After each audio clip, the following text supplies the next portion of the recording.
नमस्कार दोस्तों, बहुत बार पूछा जाने वाला क्वेश्चन कि सर हम एनजीओ तो बना रहे हैं, है ना, सोशल एक्टिविटी भी करेंगे। आजकल सोशल एक्टिविटी में बहुत सारे बिजनेस भी चल रहे हैं, जैसे मिलिट्स का चल रहा है, हेल्थ का, हेल्थ भी तो एक बिजनेस ही है, इसको हॉस्पिटल चला रहे हो वो बिजनेस है। तो क्वेश्चन ये क्रिएट होता है कि क्या हम एनजीओ में बिजनेस कर सकते हैं, नहीं कर सकते? सिंपल सा क्वेश्चन, ठीक है ना। और मैंने आपको बताया था जब हम कॉमर्शियल बिजनेस दो तरह से होगा, एक होगा business as a commercial activity और business as a social activity. आज मैं इस वीडियो के थ्रू यही आपको क्लियर करूंगा, business under a commercial activity का क्या मतलब होता है और business as a social activity के अंदर क्या मतलब होता है, सोशल एंटरप्राइज जिसे कहते हैं। दोस्तों, अगर आप अपना बिजनेस कॉमर्शियल एक्टिविटी में चला रहे हैं, क्वेश्चन ये आता है आप कौन सी एंटिटी को सिलेक्ट करेंगे। ये बहुत इंपॉर्टेंट है। बिजनेस शुरू करने से पहले कॉमर्शियल एक्टिविटी में आप ये जरूर एनालिसिस करें किन सिचुएशन में पार्टनरशिप अच्छी है, किस सिचुएशन में एलएलपी अच्छी है, किस सिचुएशन में प्रोप्राइटरशिप अच्छी है, किस सिचुएशन में कंपनी को बनाना चाहिए। ये एनालिसिस जरूर करना। 90% लोग नहीं करते, बस सुनते हैं कंपनी में अच्छा होता है, कंपनी में शुरू कर देते हैं, बाद में फिर उन पर प्रोसिक्यूशन पेनल्टी लगती है, वो परेशान हो जाते हैं। तो मेरी एक राय तो ये है कि कॉमर्शियल एक्टिविटी का जो बिजनेस है वो ये है। क्या और कंडीशन है? कॉमर्शियल एक्टिविटी में बिजनेस कर रहे हैं तो आप प्रॉफिट खूब अर्न करो, है ना, खूब अच्छी तरह से प्रॉफिट अर्न करो, गवर्नमेंट को टैक्स दो और जो बचा वो सब आपका, वो अपने रूल रेगुलेशन के हिसाब से। लेकिन वो बिजनेस जो सोशल एंटरप्राइज में चलते हैं, सोशल एक्टिविटी में चल रहे हैं, उन्हें बिजनेस माना ही नहीं जाता। स्कूल को कोई बिजनेस को ना माना जाता है, एक चैरिटेबल एक्टिविटी माना जाता है। हेल्थ को बिजनेस नहीं माना जाता, आप चाहे हॉस्पिटल भी चला रहे हैं, वो एक सोशल एक्टिविटी मानी जाती है। तो सोशल जो बिजनेस है, जो बिजनेस फॉर सोशल एक्टिविटी, उसे पहले तो बिजनेस की कैटेगरी में नहीं डालते।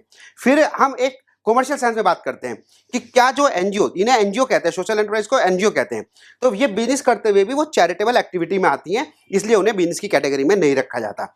अब क्वेश्चन ये होता है कि क्या एनजीओ जो सोशल एंटरप्राइज है ये बिजनेस कर सकती हैं? कैसा बिजनेस? कॉमर्शियल बिजनेस है, तो क्या ये कर सकती हैं? तो दोस्तों, यहाँ पे एक इंपॉर्टेंट इन्फॉर्मेशन मैं आपको ये दूंगा, जितनी भी एनजीओ हैं वो डायरेक्टली बिजनेस नहीं कर सकती, है ना। उन्हें एग्जम्पशन, गवर्नमेंट बहुत सारे बेनिफिट देती है, एग्जम्पशन देती है। अगर आप बिजनेस की कैटेगरी में आ गए तो वो एग्जम्पशन सर्टिफिकेट आपको नहीं मिलेंगे।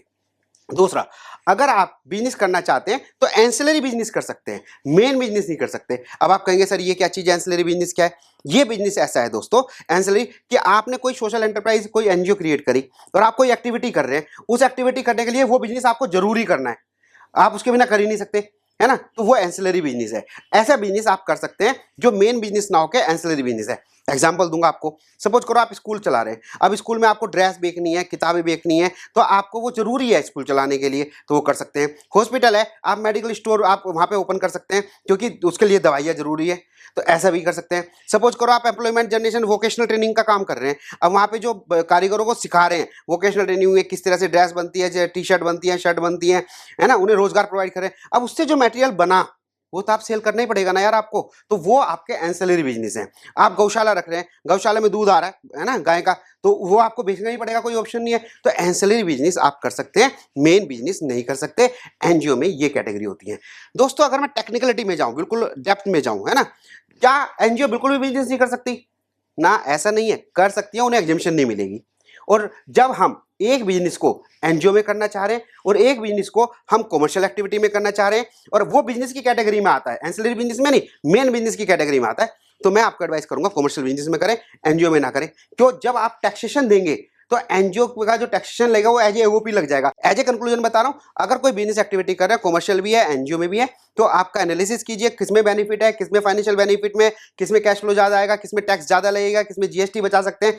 काफी सारा एनालिसिस होगा, तभी आप डिसाइड कीजिएगा कि आपको कॉमर्शियल में करना है या एनजीओ में करना है। एनजीओ में भी कर सकते हैं और कॉमर्शियल में भी कर सकते हैं। एनजीओ में एंसिलरी बिजनेस में कोई प्रॉब्लम नहीं है, मेन बिजनेस में आपको एग्जम्पशन खत्म हो जाएगी, बस ये मैटर है। ठीक है दोस्तों, मुझे उम्मीद है कि आपको ये वीडियो बहुत यूजफुल रही होगी। इससे रिलेटेड कोई भी क्वेश्चन है तो आप मुझे बताइएगा, मेल कीजिए, एसएमएस कीजिए, मैं उसका रेस्पॉन्स देने की पूरी कोशिश करूंगा, पूरी हेल्प करूंगा। Thank you so much. फिर मिलते हैं नई वीडियो के साथ। चैनल को सब्सक्राइब जरूर कर लेना यूनिक वीडियो के लिए।